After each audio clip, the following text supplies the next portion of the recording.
Alrighty, everybody. Welcome in to the 2024 season preview. We're going to break down the entire 2024 NFL season. We're going to go over MVPs, Offensive Player of the Year, Coach of the Year. We're going to do all the major awards. We're going to look at Super Bowl predictions. We're going to look at a few things from week one. All of that plus more right after the credits roll.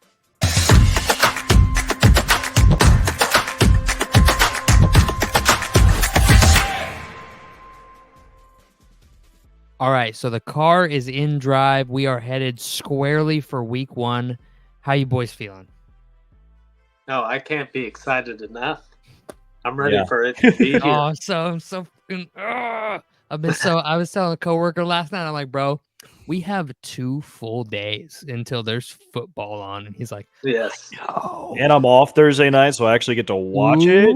I'm not off Thursday night, but I'll watch it anyways at work. Yep, it's perfect. That's what's nice about working in restaurants is that you can still watch most of the games. Yeah. They're always on the TV. Yep. But make sure you like and subscribe real quick. Just take a second. Won't take long. Like if you started when I started talking, you'd be done by now.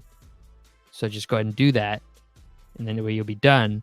Because if you like this video and this video were to hit 50 likes, then you are automatically entered into a chance to win a small prize, whether that's a football mini helmet, a gift card, and that could be to a restaurant, that could be to like Fanatics, that could be to a number of different things, or a number of other small prizes that you could win. But that's only if the video hits 50 likes. So make sure to do your part, hit the like button, drop a sub. We'd love it. We'd thank you for it. But we're going to move on into 2024 predictions. You guys want to start with comeback player of the year? Does that work for you guys? Yeah, that's fine. We can do that. All right. I will let Riley go first, Spoon, and then myself. Okay. So for my comeback player of the year, I think it's going to be Aaron Rodgers. Yeah. I think he has the talent around him to do it. Obviously, the storylines with him have been nuts. The entire offseason, the injury, all of it. With him being in New York, everything he does is going to be amplified in the media. I think that all leans well for him. But I've got Aaron Rodgers as my comeback player of the year. Good. I'm going to talk about another guy, but he is the obvious favorite here, especially coming back from a Achilles injury, and then which is tough to come back from. So my view on this is that even if he comes back and he's only 80%, he's still probably going to win comeback player of the year, in my opinion. Yep. He's still Aaron Rodgers. Yeah, it's still Aaron Rodgers, and with him, because the thing is there was so much excitement last year coming in to him playing, and then obviously the fourth play of the game, he's done for the season. Third play of the game, I think, for him. Yeah, third play of the game, he's done for the season. So it's like second pass attempt, I think. Yeah, no, and everybody's still so excited. Now it's even heightened. More people are like, "Oh man, we finally get to see Aaron Rodgers." It's been 2 years. Yep. And but I will say, watch out for Anthony Richardson. I know there's others that are more favorable than him. I like it. I'm telling you, if Anthony Richardson pops off this year, it'd be tough. But he obviously has to outperform Aaron Rodgers by a lot. But he's kind of my sleeper here. So I like the. I didn't even think of the Richardson. I had 3 dudes that were in my favorites. I had Aaron Rodgers, obviously. I had Joe Burrow, and I had Kirk Cousins. Yep. And those were my big 3. I Joey B's already done it once. He's already won comeback player of the year once. Why not do it again?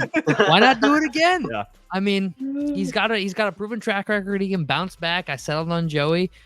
Kirk has a ton of weapons down there in Atlanta, so that's a favorable one. But I really like the Anthony Richardson take. But I am gonna settle on Joe Burrow.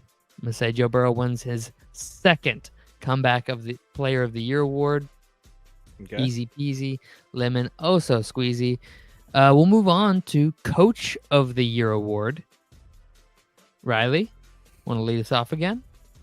So I'm going to take a little bit of a homer take. I'm going with Matt Eberflus. Ooh, shocker. I think if the Bears make the playoffs, the storyline will read Eberflus takes rookie quarterback to the playoffs, even though I think it'll be rookie quarterback takes Eberflus to the playoffs. See, I think that the headlines will read Caleb Williams takes Bears to playoffs. There's no way they don't make Caleb the center focus of that. As far as Eberflus is concerned, I think he will be given a large majority of the credit in the first season. But he's never won it before. He's not really being talked about as far as I know. But I think he's in a great opportunity to take the award if they make the playoffs. Fair enough. Spoon? Honestly, man, I don't know. I mean, I have no idea. I don't hate the Eberflus pick. Man, I mean, the one that stands out to me is Matt LaFleur. Matt LaFleur, okay, all right. Think he's gonna revitalize. Man, I don't know. It's when it comes to coaches, for coach of the year for me, it's just a team that people don't really see. And the thing is I see Green Bay doing just fine, but it's like you got to really dig and see what teams outperform with obviously what they're expected, and that's usually where the coach of the year comes into play. And I don't know. I think Matt LaFleur has the better odds, in my opinion, just because, especially if Green Bay can make it to the NFC Championship game, which I can see them definitely doing, it's going to take some really hard-nosed coaching from him. All right, you guys ready for the spoiler of who the actual coach of the year is going to be this year? Is it another homer take? No, it is not a homer take. I'm not going to say Kevin O'Connell will win coach of the year. Mike McDaniels will win the 2024 Coach of the Year award. The defense is better. They're gonna start winning more games. That offense is unstoppable. Book it now. Book it right. Put the ticket in. I don't even know what his odds are, but they can't be better than plus 500. Put $1,000 on that right now. I think it's plus 1,000 right now. Yeah. Put $1,000 on that right now. I made you rich, but you didn't listen. Whose fault is that? All right.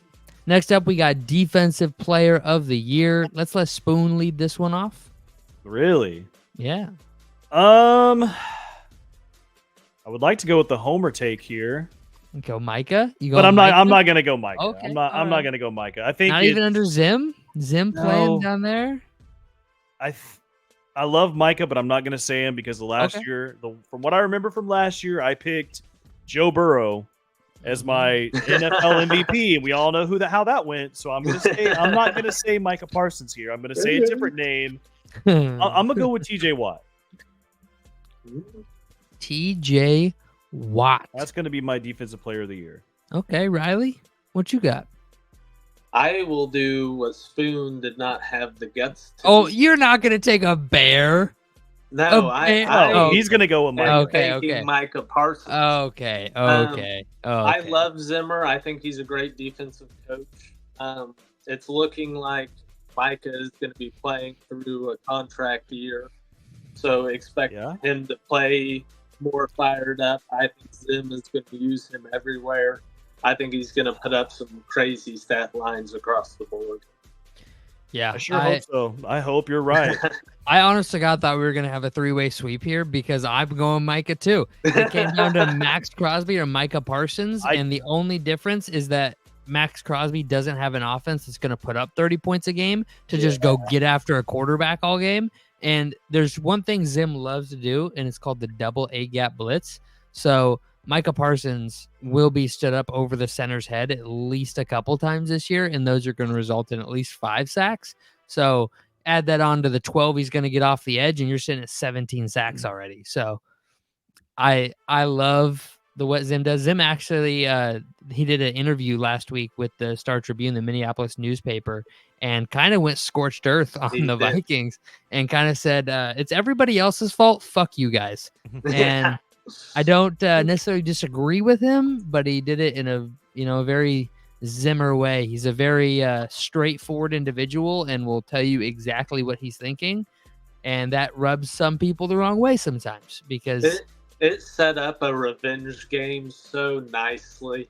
Oh, dude. Atlanta, Dallas. Game.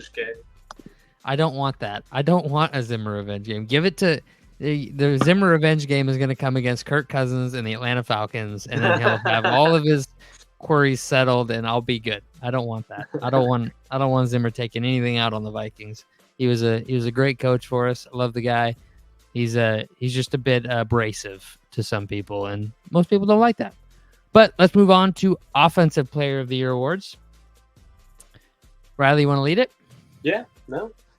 My Offensive Player of the Year is going to be Saquon Barkley.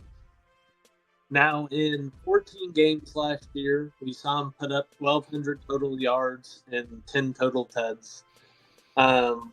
I think you see him get a little more reception yards, get back to 1,000 yards. I think he could have a big year next year.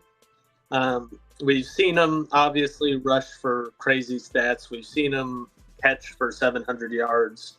I think he can do a little bit of everything. And in Philly, with a better O-line, better receivers, he'll be seeing lighter boxes. I think he's going to have a huge year. Yeah, I could see it. Spoon? Here's my homer take. It's going to be CD Lamb. CD Lamb, he says. Yep. I think he's about to have a big year, another big year. So that's all I got for it. You're going I mean, there's another guy that I could talk about that I do like where his odds are too. Yeah, go for it. That's Jamar Chase, but I feel like that's who you're going to pick. That's who I picked. Yeah. That's why I wanted player of the year is Jamar That's Chase. why I wanted to shut up, because I was like, I feel like he's going to take him, but I think Justin Jefferson being up there is a little too high, especially with Sam Darnold being the QB. I'm sorry, man. Hey, JJ was putting up 200 yards a game with Nick Mullins throwing the football. So like JJ's quarterback proof. And none of us picked the two favorites either, being Christian McCaffrey and Tyreek Hill. So my second favorite, actually, I want to give it because I had a really hard time choosing between two guys, and it was either Jamar Chase or Bijan Robinson. Really? Bijan is poised. So just a little background for everybody. Kirk Cousins played in Minnesota. Everybody knows that.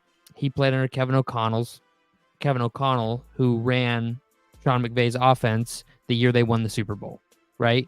So now Kirk goes to Atlanta. He is playing under the offensive coordinator there is also a McVay disciple. And so Kirk is stepping into an offense very similar to what he ran in Minnesota. And he's getting a running back who's very dual threat, similar to a prime Dalvin Cook. And the prime version of Dalvin, that was in this offense, had 1,100 yards on the ground. And let's see here, where is it? Capable of about 350 yards through the air. So about 1,500 all-purpose yards. I don't see why Bijan, who is immensely more talented, in my opinion, than Dalvin was, can't be a 2,000-yard all-purpose. Like, I don't see why that can't happen. So if it just Jamar's poised to have an 1,800-yard season, so that was kind of the steadfast for me. And he obviously has less around him from a skill positions perspective than Bijan does, but I definitely think Bijan could be a sleeper for Offensive Player of the Year. I don't hate it. Should we talk about our MVP predictions now? Riley, you want to lead it out? You want to start the last go round? Sure. So Spoon almost scared me off, but I'm sticking to it. My MVP is Joe Burrow. Joey B. We've seen him throw for 70% over the course of a season, 4,600 yards, 40 total TEDs. I think all he has to do is stay healthy, and that's going to make him an MVP. Yep, that's fair. Spoon, who you got? Damn, Riley. Okay. I'm going with Josh Allen. That's why I think it's funny. I thought he was going to be taking him too, and I was going to jump on board because it was hard not to. So here's my thing with Josh Allen. I understand that he doesn't have near the weapons that he did the last year, but I think that's going to help him with his MVP odds. They're going to see how good he's doing with the awful wide receivers that he has, and they're going to be like, oh man, like this guy, and he's going to make the playoffs. I think he is. I know you think it's a long shot, but I think they still have a chance to make the playoffs, especially when you have Josh Allen at the realm. I think he could win the MVP this year. Now I have a dark horse too. Well, not really a dark horse. I also think there's a little bit of voter fatigue when it comes to Lamar and Patrick Mahomes. Yep. Yeah. And I think that bodes well for both Burrow and Allen. Yeah, I think that bodes well for my pick. CJ Stroud. Tua? Nope. Tua is. How did I get? Yeah. Tua's winning MVP. Mike McDaniels is winning Coach of the Year. They're both going to get the wins. They're both going to have respected stats. I mean, I expect Tua to be in the neighborhood of like 35 touchdowns and 4,700 yards. And then have the best record. Have the best record in the AFC in the 1 seed. I mean, he's basically walking into it. You can't not give him the MVP award. My problem with that, though, is that he arguably has the best wide receiver duo in the NFL, so they're going to look at that. I mean, that's well. fair. So Tom Brady had that in 2007, and he won the MVP still. Aaron Rodgers had that in 2011 and 2012, and he won the MVP still. Go back and look. Okay. I'm just saying, when you can have when you have the talent of Tyreek Hill as wide receiver one. Patrick Mahomes, he had Tyreek Hill and Travis Kelce and won an MVP. He still won an MVP. Yeah, so. But Tua's not Patrick Mahomes. No, he's not, but he'll win an MVP like Patrick Mahomes did. All right. That is that's the standard awards. Now we're going to take a look at rookie awards. Let's do Offensive Rookie of the Year first. Everybody good with that? Yeah. All right. Who wants to lead it? Who wants it? I think we pretty well know. Yeah, I think it's pretty easy. I'm going Caleb Williams. I think he has the talent around him. I think obviously he's going to make the eye-popping plays. Just so long as he keeps the mistakes to a minimal, I think it's really a battle between him and Jaden Daniels. Yeah. Unless someone just comes out of nowhere with a crazy season. Spoon? Yeah, mine's Caleb. Okay. I think he just has the weapons around him for him to not fail. And that's literally all he has to do. I am going to go out on a limb here. I'm not going to say Caleb. Caleb has a strong chance. Not saying he doesn't. He's the favorite, right? Yep. But my Offensive Rookie of the Year's name is Marvin Harrison Jr. I think he has... Every year, there's that guy who either gets really close or breaks the rookie receiving record, right? We've had JJ, Jamar Chase, Puka. Like every year, some new receiver comes out and does it again. This year, it's Marvin Harrison Jr. He's going to have a phenomenal year. He's going to have 1,500 yards. He's going to have 10 touchdowns. And unless Caleb goes out and throws for 4,500 yards and 35 touchdowns, they're going to give it to Marvin Harrison Jr. It's just what it's going to be. So I have Marvin Harrison Jr., 2 Caleb Williams votes. We'll see who's right. We'll see who's wrong. Next up is Defensive Rookie of the Year. And I'm going to lead it off. And I'm going to lead it off with the homer take of Dallas Turner. Yep. Dallas Turner's going to win Defensive Rookie of the Year. It's just going to happen. Flores blitzes at an unbelievable clip. And Turner's going to get to 10 sacks this year. Not because he is just a fucking machine, but because of the scheme he plays in will play a big part. And the players around him will play a big part. And I think he will have a lot of success because of that. And he will end up with Defensive Rookie of the Year. Yeah. No, and I agree. I mean, I was thinking Dallas Turner as well, for all the reasons you said, the scheme he plays in. I think the biggest thing that might hinder him is I don't think the Vikings are going to have the lead a whole lot. No, they won't. There won't be as many sack opportunities just because the opposing team isn't going to be throwing the ball. Yeah. And I think that's where the blitz opportunities come in at a big clip, right? Like that's where that makes up for that. If we had Kirk as the quarterback still, right, and JJ was out all year, I think Dallas Turner has 12 sacks this season because I think they'd just be blitzing left and right late game. But so Brian Flores blitzes at the high. He sends 8 or more rushers at the most amount of anybody in the league, he also sends 3 or fewer rushers at the most amount in the league. So it's like either or, and then there's this little sliver in the middle of like, every once in a while we drop back in zone coverage. So you just never know. It's either everybody's coming or nobody's coming, and you have to guess. You can't like play a middle ground on that. Spoon, who you got? Yeah, that's kind of where I was leaning to. Wow, the sweep. Yeah, the sweep. Thank you, Atlanta. We both watched the draft, and we were both talking about how crazy it was that he fell so late in the draft. Like, he should have been a top 10 pick. I don't get it, but should be in Atlanta right now. Yeah, he should be in Atlanta right now. It makes no sense to me. But there you have it. There is everybody's, MVP, offensive player, all the awards. We just predicted everything correctly right here, like 6 months early. So you don't even got to wait for the season. We got it all done right here for you. You're welcome. Give us a like for it. Do it. All right. Now we're going to look into week 1 just a little bit. We're just going to give a little week 1 preview here. Okay. Actually, no, we're not. I lied. We're going to do Super Bowl first. We're going to do the Super Bowl predictions first. I'm getting ahead of myself. I wanted to jump right into week 1. A little premature of me. I apologize. I'll go first.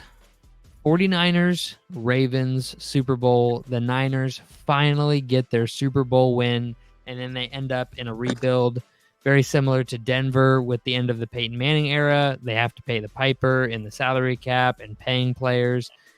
They're just not going to be able to keep this team together much longer unless a bunch of guys start taking a bunch of pay cuts. So I have the Niners beating out the Ravens in the Super Bowl. Okay. Riley, you want to say yours? Yeah, no. I think it'll end up being Cincinnati and Dallas. That was my prediction last year. I think Cincinnati's posed for a huge year if Joe Burrow can stay healthy. Dallas has been knocking at the door. I think when you have Dak playing for his future, Micah playing for a contract, you've got CD signed. I think the only thing that really scares me is the running game, but I think running back by committee, you don't need to have a crazy running game. But I think they get there, and I have Cincinnati winning over the Dallas Cowboys. Spoon? All right. I don't have a similar team than either one of you. We all have different teams. Oh, is it Buffalo? So is it Kansas City? Is it Kansas City, Detroit? Since I was so wrong last year, here's one of my predictions. The favorites. The NFC East has not had a consecutive division winner since 03, 02. Damn, it's been years. So who won the NFC East last year? It was the Cowboys. It was Cowboys. I don't see them winning it this year. I do see them being a really good team, though. I see the Cowboys making the playoffs. So that leaves the Philadelphia Eagles, because I don't think Washington or the Giants are going to take that division. No. So if the Eagles take the division, and they definitely could, I think their defense, I predicted that their defense was going to be shit last year. I was right. I am now going to predict that their defense is going to be much better this year. It will be. And with the addition of Saquon, I think the Eagles make it to the Super Bowl this year. Ouch. How'd that feel? It sucks saying that. I hate saying that. And who are they going to play? They're going to play a team in the AFC that really did a shit ton this offseason. And that's the Houston Texans. Going with the Texans. I think that it's a strong case. Strong case for both teams. I think Philly is just as likely to make the Super Bowl as they are to miss the playoffs. I could see their season going anywhere. I tend more towards Super Bowl team than I do missing the playoffs. But, who knows? It could go either way. I think the Texans are a team that is amongst teams like the Packers and the Bears who have a lot of bright light heading into the season. but are very unproven with the unit they have. They're proven with former units to a certain extent, but very unproven with units they have currently and how it's going to work together. So I'm a little bullish on those 3 teams specifically. Just not because I'm a Vikings fan, I don't like them, but just because I don't know. You got to see on paper. All 3 of those teams should be in the playoffs on paper. Yep. Paper isn't on the field, so we'll see. We will see. We will find out. But now we will move on to week 1. We are through with the season predictions. We will move into week 1, and we're going to give you, each of us is going to go through 1 lock of the week and 1 sleeper of the week. Okay. Let me go last. I don't have anything for this yet. Okay. Well, lucky enough for you, I do. So my lock of the week, my betting lock of the week is take the under on the Lions-Rams game. The last I saw, I checked it about an hour and a half ago, it was set at 51 total points. So that means both teams are going to have to average over 25 between the 2 of them. You're going to have to get over 25. So, it's possible. It's a possibility, a 31-23 game, a 28-26 game, somewhere in there is totally possible, but it's week 1. Teams are going to be rusty. They haven't gotten hit a lot lately. They're not going to come out firing on all cylinders. I see this game as like a 26-20 game that either, the Rams walk out of just winning, Matt Stafford gets a little revenge. I just see this as a low scoring or a week 1 low scoring affair, not a super, we're not having a shootout. We're not going to go 35-30. It's not going to be like that. So I like the Rams Lions under. Riley, you got a lock of the week for us? So my lock of the week would be Bills over Arizona outright. Okay. I think obviously the defense for Arizona was not good last year. I think that bodes well to Josh Allen, even if he's still working out with his weapons. Early in the season tends to lean towards the run game anyways. I think that bodes well for the Bills. And my lack of faith in the Cardinals doesn't hurt either. That's fair. Spoon, you got a lock yet or you need more time still? I got 2 that I'm eyeing down right now. All right, shoot. Do you want both or you want me to tell you which one I like the most? Like the most. Go like the most. So my instinct was, so you got Carolina at New Orleans. New Orleans is favored by 4 points. I don't like it. I would take Carolina plus the 4 points. Taking the Carolina spread. I like it. Over New Orleans. I also do. I know it's it's not a division game. I don't know why I almost said that. But you have Jacksonville at Miami. Miami is only favored by 3.5. I think Miami wins by like 10, maybe 2 touchdowns there. I would take Miami minus 3.5. Like a 34-16 game? Yeah. I was thinking more like maybe a 31 to like 21 game. Okay. 31. That's fair. I don't hate that. But yeah, no, I agree with you. I definitely see them winning by 2 scores, maybe even the 3rd potentially. Yeah. But that would be a lot. And it's only 3.5 points you're asking for. That's not especially from that Miami offense. That's not bad. And that Miami defense has gotten a lot better this offseason, so don't discount them. So my sleeper bet of the week, Riley's gonna hate this. He's gonna absolutely despise this bet. But let me give you a little fun fact for you. Since the NFL AFL merger, can anybody tell me what number 1 overall picks are straight up since 1970 in their week 1 debuts? Could not tell you that. They are 4, 21, and 1. I like Tennessee money line against Chicago. That's my sleeper bet of the week. It's a statistics thing, right? It's a money play. This is nothing personal. I'll remember this next week. This is not personal. This is not because I feel like the Bears are.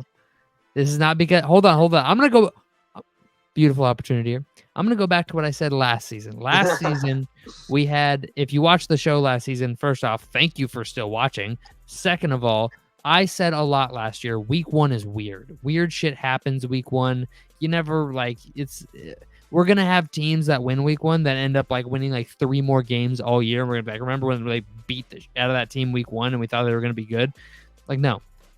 Tennessee against Chicago is a prime candidate for a weird week 1 game, where then Chicago then goes on to win 6 more games and be 6-1 during week 7. This is a beautiful case of that possibility happening. And so that's why Tennessee is my sleeper pick of the week. Tennessee money line, ladies and gentlemen.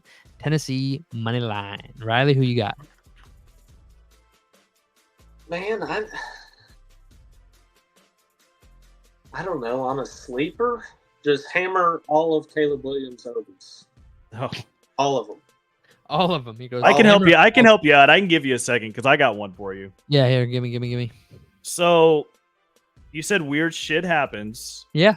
Nothing. Weird shit happens. I don't think nothing weirder would. There's not much weirder than Gardner Minshew and the Raiders going into LA. That would be dope. And beating Jim Harbaugh in his first game. I'd love to see it. It's a division game. I'm content with it. I just looked at that and I was like, I like it. I've said this before. Oh, what's up, Riley? He does bring up a good point, and I'm curious. I should have brought this up in the last segment. Do you think Justin Herbert is in the conversation for Offensive Player of the Year or MVP? Do you think he's even? Oh, because he won't be used enough. They just. Here, I'll read the tweet. They just revealed their depth chart today. I sent it to you guys. This is the fullback for the Los Angeles Chargers. Yeah. 6'4", 300 pounds. At fullback, they're going to run the rock so much. And I love Herb. I think he is a top 5 talent at the quarterback position. I think he is very Josh Allen-esque. I think he can do most of the same things, if not all, but they're just not going to use him that way. They're going to ask him to, run the ball, run the offense efficiently, and make plays when he's asked to. And he won't be asked to very often. He'll be, asked to run the offense very strategically. And because of that, I don't think he'll have a chance to put up the statistical numbers that would, encourage voters to give him the MVP award. I mean, look at what the Chargers did this offseason too. They lost Austin Eckler. So what did they do? They went out and got both the Baltimore Ravens running backs. Right, they're running their RB1 and their RB2. And they let both their star wide receivers walk. Yeah. Mike Williams and then sent Keenan Allen away. They're going to pound the rock. They're going to I already know that. Harbaugh likes to win in the trenches, and that's what they're going to do. So, I mean, Harbaugh likes as his quarterback, he likes smart, big arm, quick decision makers, which Herb is all 3 of and so much more. But that's what he likes. And then that's what he's going to ask him to do. He's going to ask him to take shots when they're there, be smart about it, and play efficient. That's all he wants. So and honestly, I wonder if you're comparing him to Josh Allen with not having weapons this year. I just think Josh Allen is much better than Justin Herbert to be able to still put up the numbers. I think Justin Herbert can still put up numbers, but it's not going to be anywhere near to be Offensive Player of the Year or MVP. Yeah, no, and I meant much. I didn't so much mean the lack of a talent in their similar. I just mean their physical play is very similar. Herb can run, Allen can run. Herb's got a huge arm, Allen's got a huge arm. If anything, I think Herb is a little more accurate than Allen, but I think Allen's got a slightly bigger arm than Herb. Allen's got the biggest arm in the NFL. That's not really saying a whole lot. So, but they're just very similar. Herb is kind of like a diet Josh Allen to this point in his career, but that's only because we haven't seen him unleashed the same way Josh Allen has been unleashed. So I still think there's more to see from Herb. I think he's a beautiful candidate for when the Chargers add some real weapons and this defense comes together under Harbaugh. He will be a legitimate threat to be MVP year in and year out. Chargers are looking real good for the future of that franchise. So it's good for them. Anybody else got any sleepers? Anything they want to say before we move on? We're almost done here. How weird would it be on Monday Night Football for the New York Jets to go into San Francisco and win? I think it's very possible. I think it could happen. I think it's very, very possible. Very possible. But let's take a look. I just want quick answers out of you guys, but we'll wrap this up quick for everybody. Kansas City versus Baltimore. We're recording this on Tuesday the 3rd. The game is a day away. This will be coming out on Wednesday the 4th. What do you guys think? Kansas City or Baltimore? Who wins this game? Baltimore. Yeah, I'm going Baltimore. I think early in the season leans towards the run game. Whose run game is better than Baltimore's? Yeah, no. I'm going to go Kansas City on this. I don't think Kansas City loses back-to-back season openers at home as the defending Super Bowl champions. And Lamar's already said this isn't like a grudge match. He's like, beating them in the regular season does nothing. That does nothing for me. I want to beat them in the playoffs. So I think he's, looking at this as a normal game. I don't think, I think Kansas City is going to win. They're defending Super Bowl champions. And then Philly versus Green Bay in Brazil. Who wins this game? Philly.